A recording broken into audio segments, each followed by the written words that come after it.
Hello, everybody, and welcome to another session of Panic with Friends. Uh, I hope people are past the panic stage and now kind of getting, a sense of where this is going, or at least how we manage this.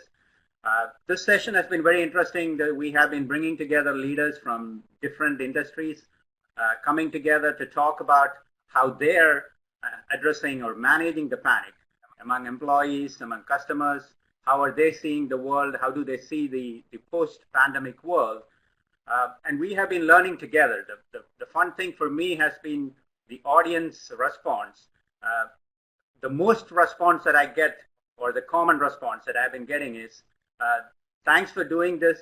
It makes us feel much better when we hear that the leaders also talking about that we really don't have a clear idea of where this is going or how we handle this. So that gives us a comfort that we are in this together, which is an interesting feedback from a lot of the audience members.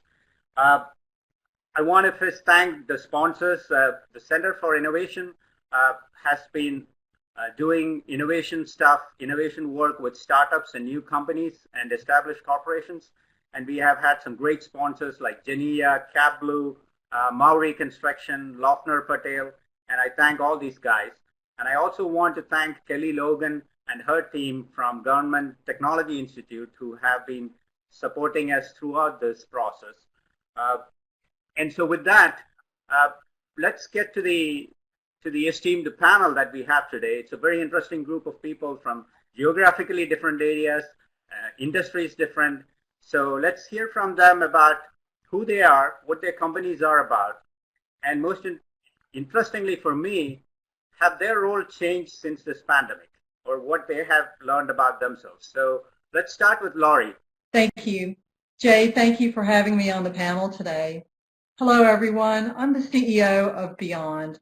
Beyond is a M&A consultancy, a mergers and acquisitions consultancy, and we help small and lower mid-market businesses buy, sell, and scale. So although as CEO, my role has not necessarily changed, Beyond is doing more outreach through webinars, social media, reaching out to customers, and we're doing this because now, believe it or not, is a great time to position for business leaders to position themselves and their companies to thrive both through the pandemic, recovery, and beyond. Thanks, Jay. It's a pleasure to be here with everybody today. I'm Katrin Hillner. I'm President and CEO of PC Network. PCN is a technology service provider. We help partners and customers worldwide automate and securely manage DNS, DHCP, and IP address management in hybrid clouds. Our managed EDI services are complemented by an ITIL service desk capability, as well as project management services. And we're very excited to have newly launched some security, GRC, governance, risk, and compliance offerings as well. We partner with Tier 1 systems integrators and service providers, as well as delivering directly to enterprise customers. My role feels like it's changed quite a bit. The core tasks has been the same, but the way that I'm engaged in them feels really profoundly different. I'm spending a lot of time looking at the numbers. I've always been responsible for the numbers, but there has been so much shift. I think we went through 4 planning cycles within a 6-week period that normally take us 3 months to do once. So the world really has been changing. I have to say we've gotten a lot better at it now. There's nothing like repetition. We've streamlined some of it, and my leadership team has a much better grasp of dependencies and the real financial drivers for the business through this exercise. The second thing that's really changed for me is how I feel like I'm leading. You know, the professional has really become personal. Although everybody is in this together, we are experiencing it in very different ways, depending on what industry segment you're working in, depending on what your spouse's role is, depending on how your children are adapting. I'm a working mom. I have 2 middle schoolers and a high schooler who are learning from home now. The whole parenting piece is, vastly different than it was before. And I also feel like individuals have a different way of reacting to the radical uncertainty that we have, right? We have different chemistry and different mental health profiles. So as this pandemic and as this uncertainty has expanded in time, really spending a lot of time with my team on self-care, with our partners, like calibrating how everybody's doing. It's really a different way. We've always been a tightly knit kind of group, but I feel like we have developed an intimacy and a language that you wouldn't have had in a professional context prior to this experience. Well, thanks, Kat. Sure. Thanks, Jay, and a pleasure joining you all. My name is Dan Clough. I serve as a managing partner for Gartner Consulting in the Pennsylvania region, which is a relatively small team of client-facing advisors amongst a very large global research and advisory firm. And as mentioned through this, I oversee our consulting operations in Pennsylvania and help out regionally in state and local. As far as how it's changed, I agree with Katrin that the core focus hasn't changed, but a couple of things stand out, mostly around the areas of ways of working, and I have a feeling we're going to probably get to that. One way is the intensity that my and our days have taken, both in terms of the number of initiatives we take on in each day and the numbers of hours worked. Some days it seems like that endless WebEx from 7 to 7 with bad hair all around and kids popping in and out, saying they ran out of cereal or backed into the mailbox or whatever it is. It's nonstop, and we all go to bed tired. And I think this points out the balance we thought we didn't have in the days before, but we actually did and are trying to find it again. That's one thing. The other larger impact that I've seen is making sure my and our staff aren't pulled too hard into the madness of the remote world to the point that their life is impacted. A lot of junior staff aren't prepared as we might be to make that clean break from the day. Most will sit in front of their laptops and in front of their screen until their work's done, and we in leadership are sometimes way too good at coming up with extra things to do. So what I found is, as a general rule of thumb, if we're working 10-hour days, our staff might be working 12 or more, and in my view, that's a bad thing in the long haul. So I'd say that the biggest change in focus is about learning to be more productive, not spending more time, and that starts, in my view, checking in more with your teams and encouraging our management teams to balance and prioritize workload, but it really starts with us. So that, it's interesting, I'll pick up on something that Dan mentioned about the kids running in, the bad hair day. The irony of this is we can't even get a haircut, but we are in front of a camera all the time. And, so it's like trying to figure out, I'm still trying to figure out where am I looking? Where's the camera looking? Where's my speaker? All of these things. And, the last, Panic with Friends session, I was sharing this. Like you said, there was multiple calls, and I'm using different technologies because in one, like external one, I was on a Zoom call, then I was on an Adobe Connect, then I went on a Microsoft Live. And some of them you can create your own backgrounds, and some you can't. And, so when you get up and suddenly, walk or something, it's when you realize, wow, you are fully on camera right now. You don't have the background. So it's like these simple things all the way to really, the interesting thing to hear from you guys would be, Laurie, I'll come back to you, is while the role hasn't really changed, there is still a need for addressing the panic or the worry that the employees have, right? Am I going to be laid off? Like, how is this, going to impact? Like Katrin mentioned, the kids are at home. How long can I work from home? Is that going to change? All of this. So how do you address the panic? How do you address, employees? We work with CEOs and business owners mostly. And panic is a great word because it grabs attention right away. And what we're seeing is really more concern. They are seeking advice and perspective. They have a thirst for knowledge, and they're help with identifying and prioritizing the things that they need to be focused on. When somebody is afraid, there's an evolutionary survival mechanism that causes their attention to narrow. In fact, physiologically, your optical depth of view increases. They can become focused on what is right in front of them today, sometimes at the expense of tomorrow. They may not be aware or be increasing their field of view so that they take in all the relevant facts, and that causes them to jump to conclusions. Also, folks are subject to something called attention bias, and people tend to process information in ways that match their worldview. The world has changed, and so if your view hasn't, you could be focusing on the wrong things. So I bring that to everybody's attention, because if we're all aware of that within ourselves and within the people that we work with and we serve, then we can help ourselves and them avoid making unwise decisions.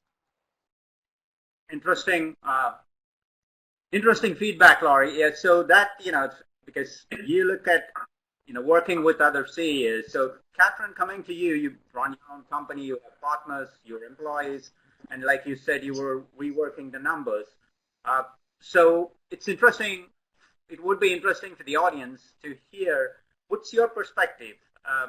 Is your employees, how do you even know that if your employees are worried that, am I going to get laid off, or who is going to get laid off? We had to confront some pretty stark realities really early in March, after some contracts furloughed. We're fortunate in that we have a portfolio of industry segments and offerings. So probably about a third of our revenue for this year was really travel industry oriented, and some contracting kind of role oriented, which were very easy to kind of turn off. And we did, in the middle of March, affect a reduction in force. And that process, I think, has allowed the remaining teams to understand that we took the steps that we needed to. We acted quickly. We gave generous severance packages to people, understanding that they're navigating in a period of time where there's a lot of uncertainty, to make sure that medical coverage and such is taken care of. So we acted pretty strongly to be able to be in a position to weather. And then we are just very intentional in our communications, right? We're pulsing the team. It feels like we're crossing antennas all the time. What I've noticed is not only are employees thinking about our customer and our business, they're also very focused on their immediate families, their environments. I mean, people are being impacted in a very different way, even though we're all in it together. So it requires us to calibrate really to the individual. And so, we sort of took those steps up front, and now we're actively communicating and staying connected. And we have a lot of good, new, exciting pieces that are coming together for the business as well. So, it was a mixed bag, and we took the necessary steps. How do you manage? So Dan, coming to you, it's interesting. You have a kind of a dual role, because people look up to a Gartner to tell them what to do. Companies look up to Gartner and say, because I had a conversation with the managing director of another big consulting firm, and I said, so what's the advice you're giving these days? And he said, well, to be honest, Jay, we are not really giving too much advice. We are also watching, and because we don't want to be caught flat-footed, because we really don't know, and we are not in the in the healthcare space, and it has a lot of dependency around how this health issue plays out.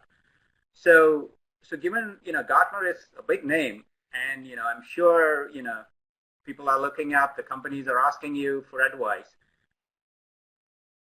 Well, I'll answer it partly with that, how we're managing panic. And it's interesting, in professional services, as Katrin and Lori know, there's always these two sides to how you approach things. You have your own staff to worry about, but you also have 8, 10, 20 some client environments that they're very unique to manage as well. And one observation is you're not necessarily practicing internally as well what you're recommending clients practice, and that's just the reality of it. It's kind of funny to think about. But I think the trick for us all is being able first to show calm and encouragement while calmly freaking out on occasion underneath in our own way. It's kind of like parenting in that way, I guess. But really, it's about being real and communicating more in a genuine way to prove you're in it with them and are going through it with everything that you have investing.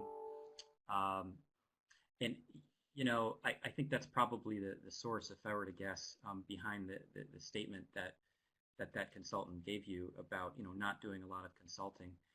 Really on the client side, it's important to assume a couple of things during any event-driven thing like COVID. One is I agree with the notion that was made that clients get running so hard that they get tunnel vision.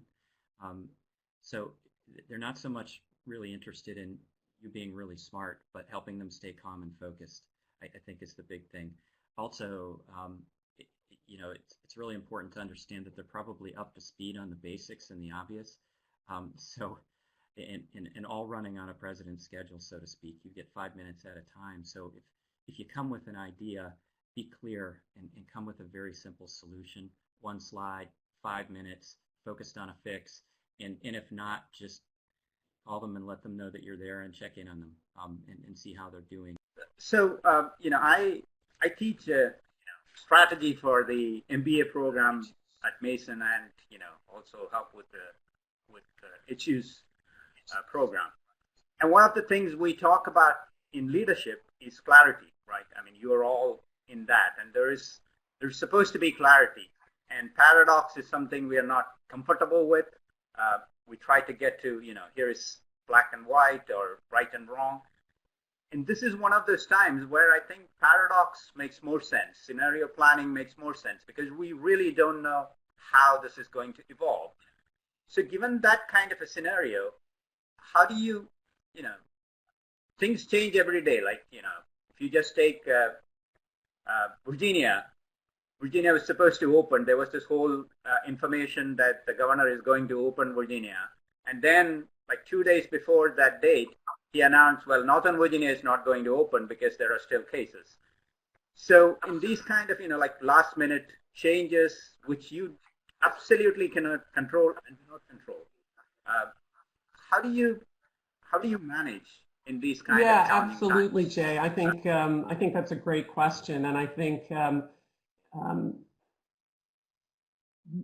you had teed up a pre-question for us before we gathered here on what's one thing we learned about ourselves during this period of time, and the thing that I've learned about myself is that when I lay down the mantle of really understanding, because normally I lead with understanding, right? I'm a leader. I'm an MBA. I've done a lot of things in my life. I lead with I know, right? And then let's fill in the things I don't know. And there is no way to have that stance in the current dynamics. So it has been interesting and new, and I've been learning how to put down that feeling that I need to know. And it's actually opened up conversations with my team and my partners and my customers where I am learning and we are making sense of things as they change together instead of anyone bringing, a clear picture of what it is. And I think staying flexible, staying fluid, we have the advantage of being a small, nimble player. So part of that's in our DNA, but the tectonic shifts that are happening, like you say, it makes us spin as well. So it is the nature of these times, and I think we have to look at it not as a problem, but as sort of one of the defining aspects of this shared experience that we have. For me, the pandemic came home very clearly when Virginia went into lockdown in mid-March. And I found myself significantly distracted. Of course, the world had flipped upside down. And it took me a while, number one, to realize how distracted I was, and then to figure out what I needed to focus on, and then to move forward. Having said all that, it has been said that a crisis is a terrible thing to waste. And since we are in this period of enforced isolation and seclusion, it's also a time of greater introspection. And so looking at how do I improve my business, what changes do I need to make in my life, how can I help other people during this crisis, using the crisis to improve all these areas. And just having that experience brought home to me so very clearly. That's what I've discovered new. So Dan, the same question, like, because information is changing almost on a daily basis or like every hour. Yeah, again, huge question, and so much to unpack from it. Really it brings up a couple of trends. One is that we, of course, have a need to be organized and have contingencies around options, not necessarily an answer. They don't write a book for this stuff. It's up to us to kind of write it. And I like the statement that we have to kind of put down absolutes, put down our tendency to want an immediate answer. So when you look at it from that perspective, we need to be organized, but we have a tendency to overplan in these situations and maybe underact. The stories of other event-driven situations are pretty interesting as far as crises that had the same mix of panic and things changing forever, getting back to a new normal. And what I like to do is look back at a few of them, like we all are. So I think of 9/11 to use one that's overused. So I was located in D.C. at the time, and after the smoke settled a little bit, we spent weeks stocking our cars with bug-out bags, didn't go to theaters and public events, had contingency plans and alternate sites, and weaved in and out of standoff barriers going to work. But in the end, we learned a couple of lessons, and a couple of things lasted. Men take off their shoes and TSA lines and their belts, and there's some big different banking rules. But in the end, we got back to this new normal, and life moved on, and we're really good at adapting to it. So the trick at this point is trying our hardest to take a long view in what those things are, and understanding the near view. We just have to be very agile. So the key is targeting and adapting to those things that will last. If I were to predict, and I think you had a question later on in this, I think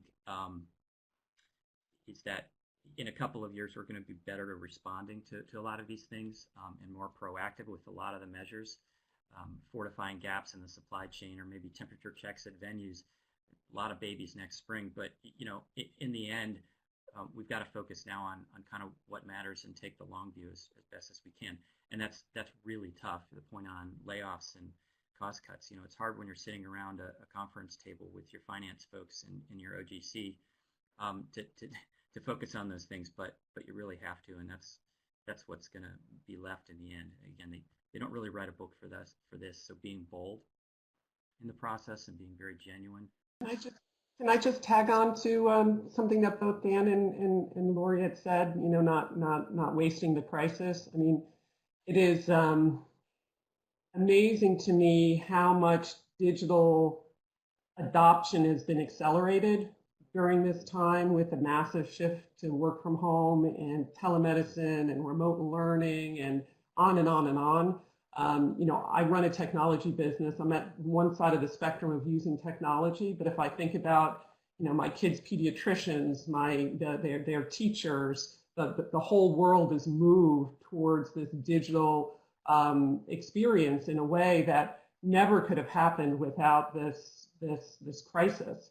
And when we think about, it's not like society was put on pause and then we're going to take the pause button off and we're going to continue along our way. We're in week 9 of seriously changed behaviors and changed experience with technology, understanding that you can do piano lessons with someone who isn't in your house, understanding that you can do, follow-up visits with your doctor. There's a whole set of new societal norms which we have experimented with at a rate that would have been unimaginable, because it's always the people piece that's the hardest when you're driving technology change. It's not the technology that's hard, it's changing how we engage with it. And I think to Dan's point, and also to Lori's, you don't want to waste this crisis. We actually have the opportunity, because we're out of the groove and everything is a bit upended, to think about how do we as society want these pieces to get put back together. How would you do it if you had more of a blank slate where you're recreating new grooves that may serve us as in a macro way, much better than the way the old norms had served us. And just because it's a bit of a passion point for me, I did want to make sure that I just, said in this forum, the impact of COVID on Black and Latino communities within America has been so much greater than on the average American.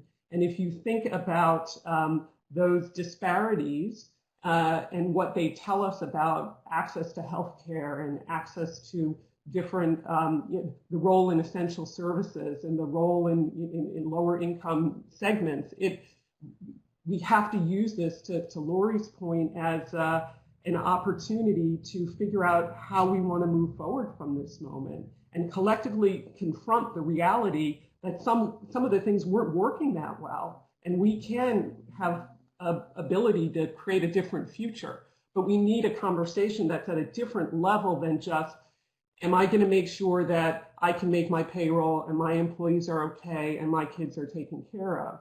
We actually have to say, look, there are serious segments of the economy that are going to have a hard time coming back. And we knew that there were going to be trends in automation with work that was going to have significant impact within this time frame too. So there's been an acceleration that I think really calls us to ask those bigger questions and apply our best thinking to how should this look? Sorry. So Catherine, it's interesting. So because I want to get into innovations, right? We've kind of talked about the challenges, how you are reacting and all of that. But one of the key things about these conversations is I want to focus on, because all of you touched on how the world has changed. And, I was reading a couple of things that, San Francisco, which is kind of the leader in going green, have banned reusable grocery bags. So this is, something they implemented a few years back, and now they banned it. Another thing that's interesting that I read is WHO in August 2019, that's like less than a year back, said video game addiction is officially considered a mental disorder, right? And then the same WHO in just April 1st said WHO is recommending video games as an effective way to stop the spread of COVID-19. So it's like, so coming back to this, so what are you seeing as innovations out there? And what are some of the really cool things that's happening out there? To your point about the WHO, I think there's a time and place. Right now, we need everybody to stay at home as much as possible. And if video games do the job, great. And we'll worry about the addiction problem later. And we need to worry about the addiction problem, not to minimize that. More to the innovation and new business processes. Right now in our business, we're taking a look at our marketing and sales and how we're reaching our clients and how we adjust, because everything is being done remotely. In the mergers and acquisitions business, face-to-face is very important. You need that nonverbal communication. You need to see where that person is coming from, because you've got to know, can you trust this person and can you do business with this person? And of course, that's important in other areas for any sort of negotiations as well. Right now, you can't do that. So you have to glean what you can from your remote communications. Another area that we're looking at is how we're spending our time every day, the tasks that we perform, and those tasks that are not a good use of our time. So how can we get these things done? So more delegation is taking place, and we're increasing our automation so that we can be more effective in what we're doing. Other companies. So, Catherine, so the same question, like for some of the innovations, and I think you mentioned about the whole digital adoption, and I think somebody from the audience, and I want to reach out to the audience also. Please post your questions, comments, because, you know, as we will quickly get through this conversation and we'll run out of time. So please post your questions early enough so we can pull them up. So one of the audience question also, which kind of ties into this innovation, is examples of digital adoption. Well, the larger shifts are around being able to work from anywhere, and more of the activities becoming distributed. Things that you would not have imagined distributed teams being able to do, you are now seeing distributed teams doing. So I think that's a big factor. The other thing, and it's unfortunately it's a negative, but it is a tenor of these times. There's been tremendous innovation in the cyber threat area. If you look at how our connectivity, which is becoming ever more increasingly, foundational, and will be even more so in the advent of 5G and the technologies that are coming into play. The cyber actors, the bad actors, have seized this time of crisis as a way to, double down. There are, I've read different reports, up to 4x, 5x the number of campaigns being launched, taking advantage of the increased vulnerability that all the remote access kind of represents, and also the distractedness that we all have in juggling the world today.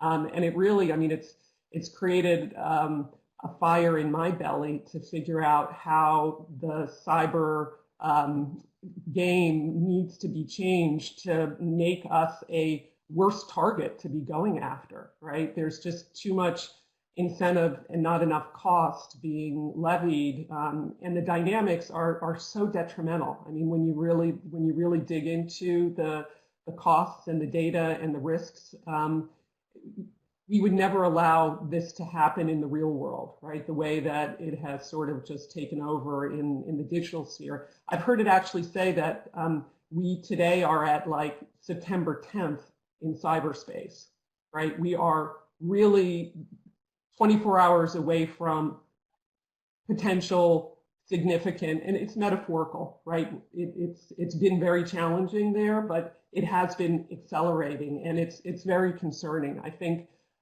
that's an area where we're spending time innovating offerings and convening stakeholders that we think can help us offer solutions. So, Dan, again, the Gartner is where people look up to. What's the trends? What's changing? And I think you probably, maybe you can share some secrets. Yeah, we love our data for sure at Gartner, but if you took a cross section of the folks that are on this call, they'll probably come back to the two things that I would mention, and I think they've already been mentioned by Lori and Catherine. So my thinking here is that when we emerge, and by the way, I think it'll be a process across each sector, not a date, obviously. Our world will be two things. One is more automated, more quickly, And two, will require a focus starting now on adjusting our ways of working to upskill, reskill, retrain staff to make it all come together, which I think is the biggest challenge that we're going to be facing.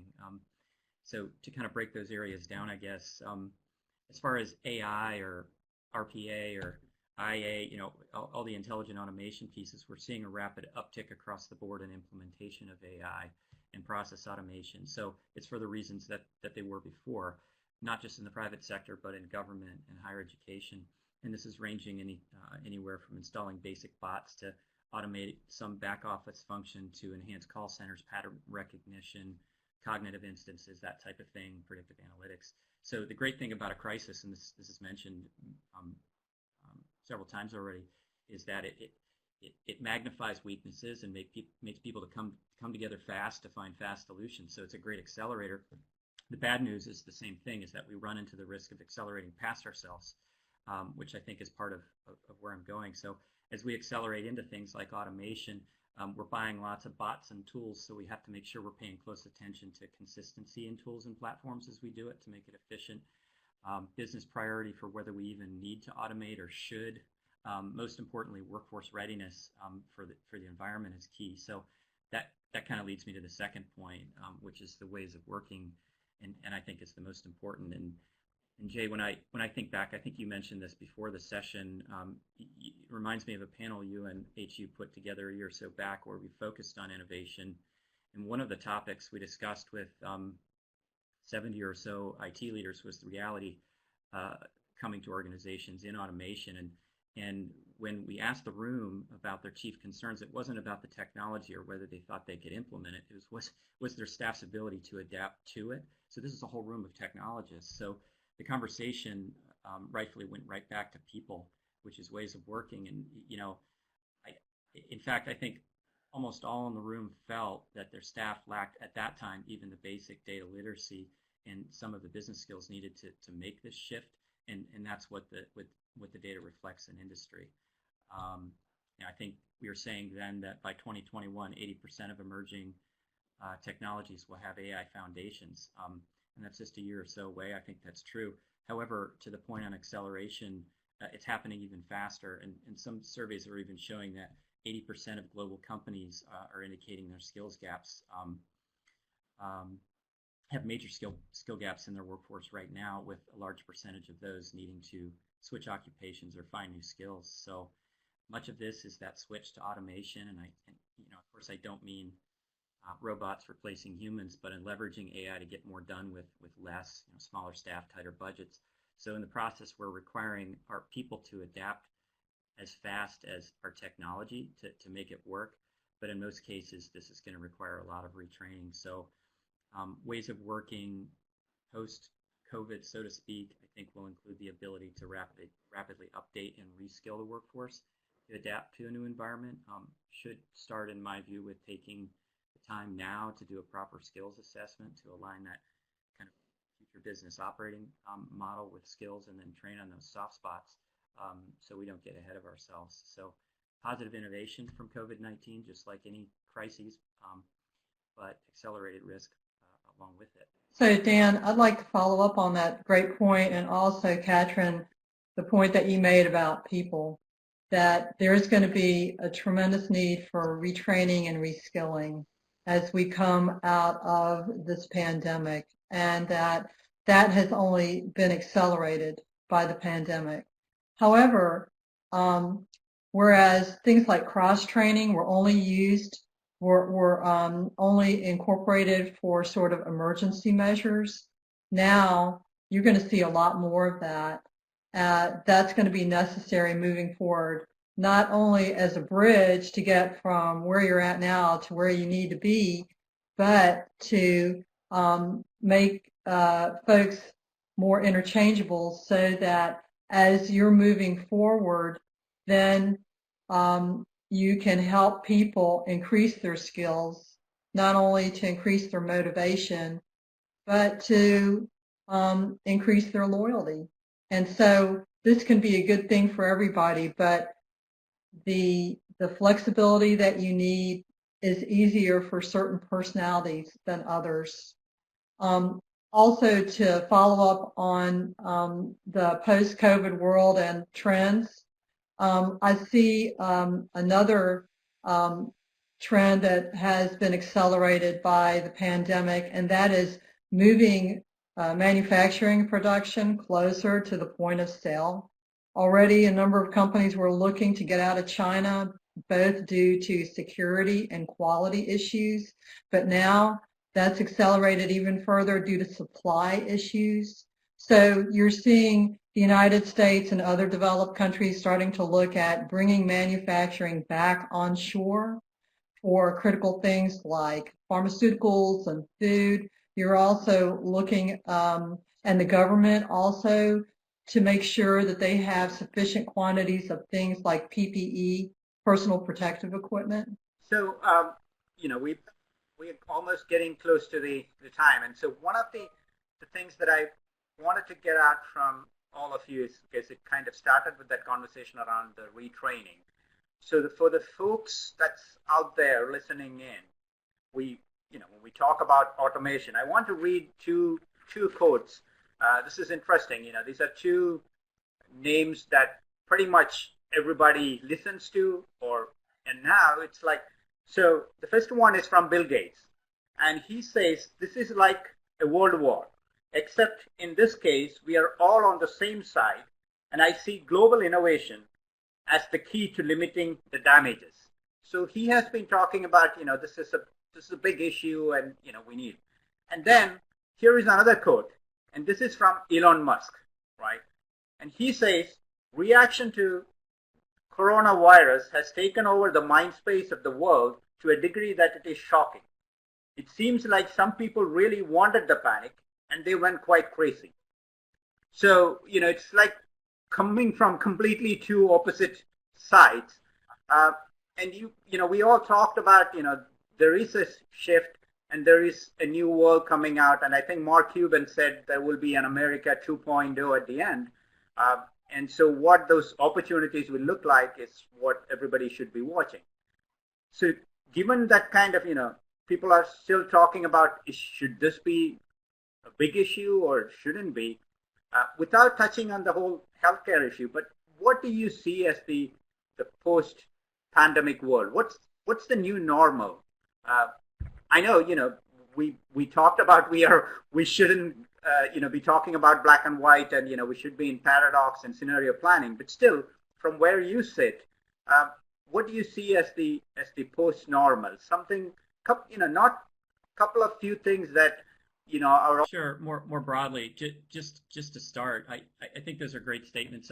I've heard them, and it's kind of one of those. They're all right. I love the notion that when you get in a bind, it doesn't matter personally or professionally. The phrase, they don't write a book for this, and they don't. So in a sense, they're all right.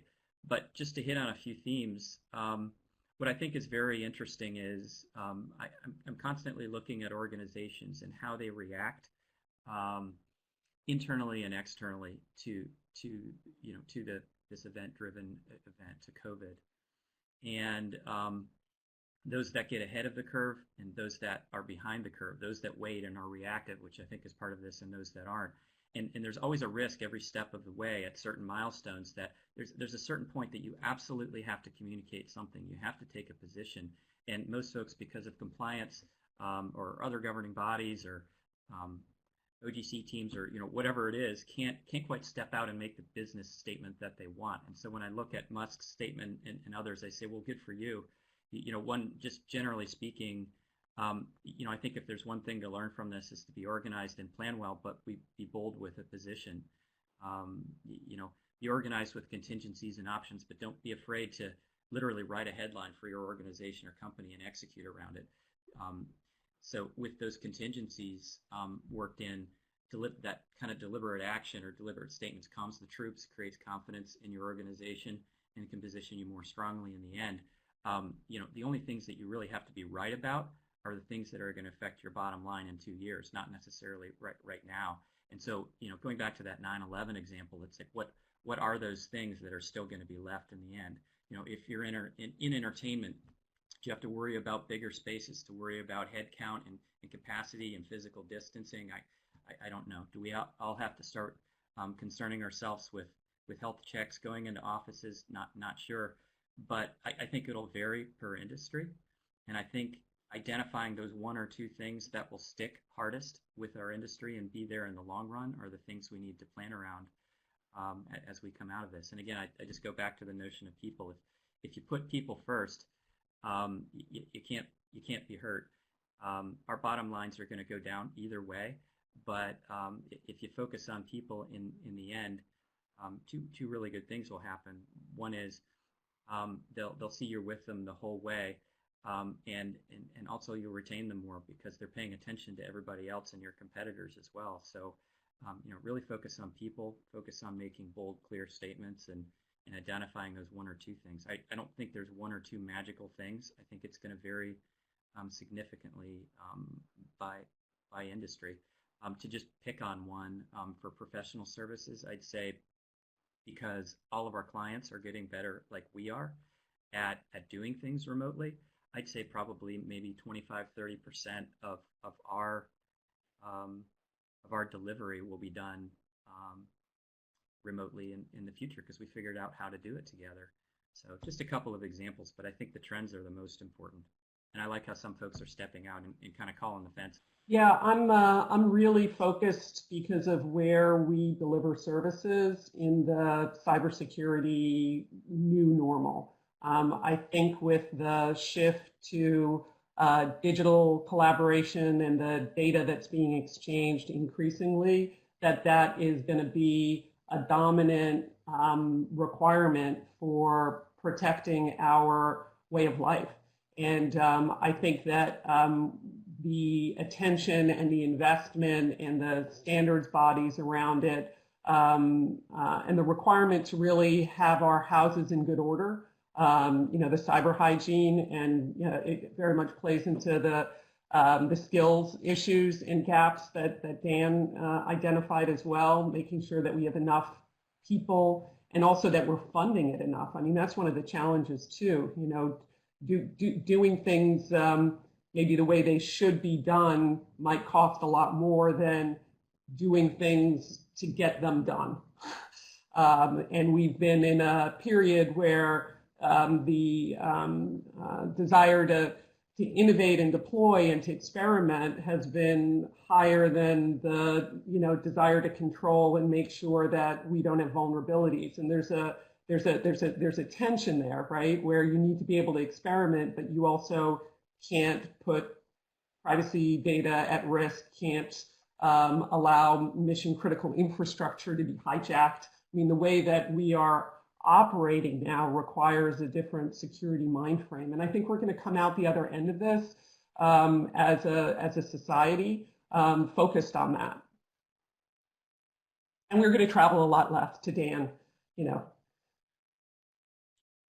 I agree, certainly with the points that have been made, and just the whole trend towards doing everything remotely, whether it's talking to your colleagues or it's getting a pizza delivered, or in certain isolated cases, having your drugs delivered. They're starting to do using drones to do drug delivery, especially in rural places.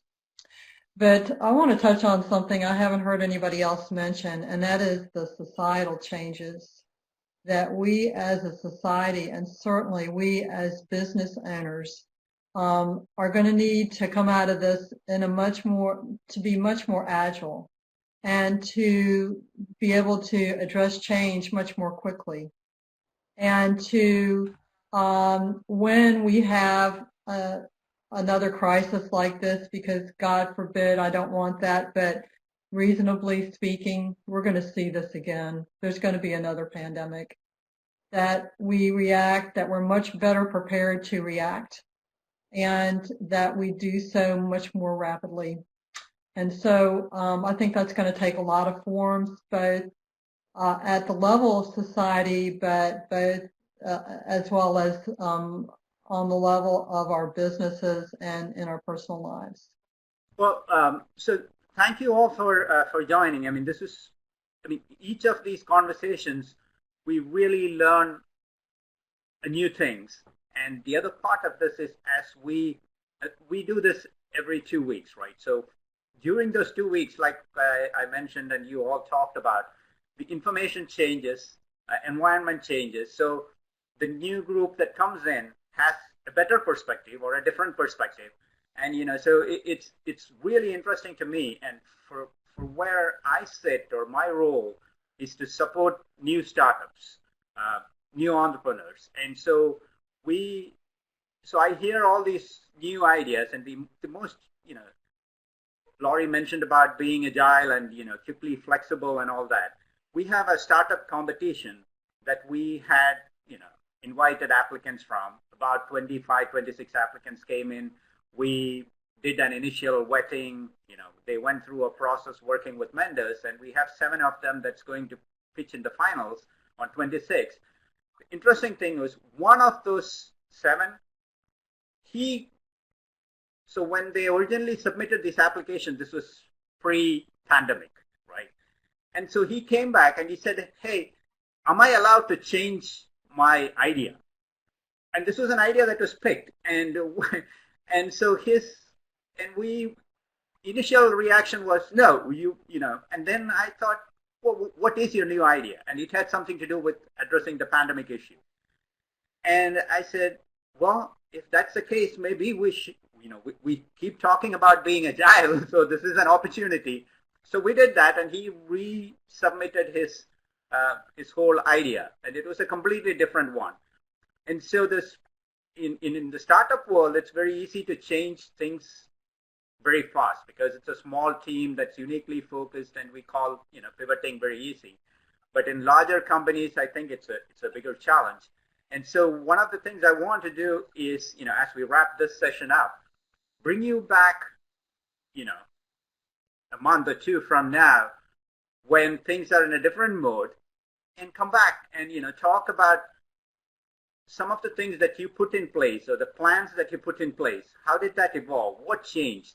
And how were you able to pivot? Because that's one of the interesting things that me, having worked in a larger corporation and did my own startup, is that, how quickly can you change? How quickly can you adapt or be flexible? Because that's one of the themes that all of you mentioned, that you have to be agile, flexible.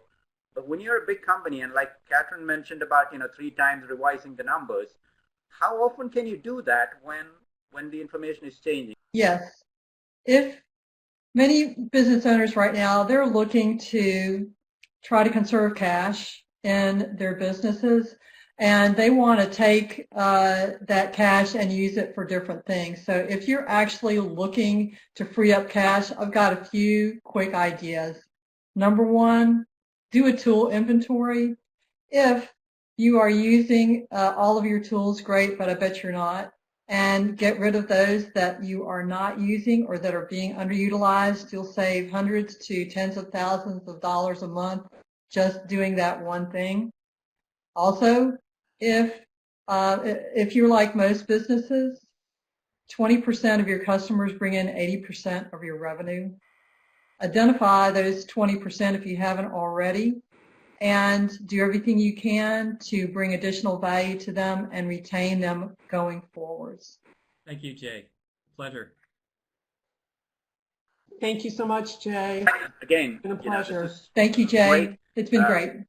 And I hope to have all of you back on one of the future panels.